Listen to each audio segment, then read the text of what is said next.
ही मोठी खुशखबर। चॅनेलला सबस्क्राईब करा आणि बेल आयकॉन दाबा।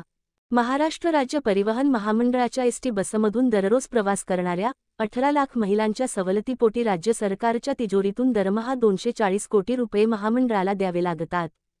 मुख्यमंत्री माझी लाडकी बहीण योजनेमुळे महिलांचा सवलतीचा प्रवास बंद होणार अशी चर्चा होती।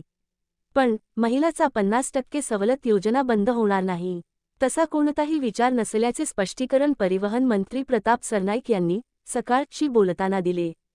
मुख्यमंत्री माझी लाडकी बहीण योजनेअंतर्गत राज्यातील 2.5 कोटी महिलांना दरमहा 1500 रुपये राज्य सरकारकडून दिले जातात। दुसरीकडे महिलांना एसटी बसच्या तिकीट दरात 50% सवलत आहे।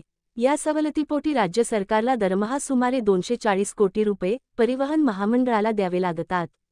दुसरीकडे लाडकी बहीण योजनेसाठी देखील दरमहा 3800 कोटी रुपये राज्य सरकारला द्यावे लागतात। या पार्श्वभूमीवर महिला प्रवाशांत तिकीट दराची सवलत बंद होणार अशी चर्चा सुरू आहे। सवलतीच्या योजनांचे पैसे राज्य सरकारकडून यायला विलंब होतो आणि त्यामुळे महामंडळासमोरील देखील अडचणी निर्माण होतात असेही त्या चर्चेमागे कारण होते।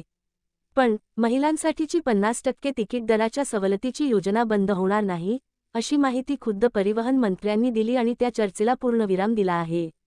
एसटी प्रवासी दररोजची संख्या 55 लाख, एकूण प्रवासी 18 ते 20 लाख, महिला प्रवासी दरमहा सवलत कोटी रुपयांत 360, एकूण रक्कम 240 महिलांसाठी। अशाच नवनवीन माहितीसाठी चॅनेलला सबस्क्राईब करा।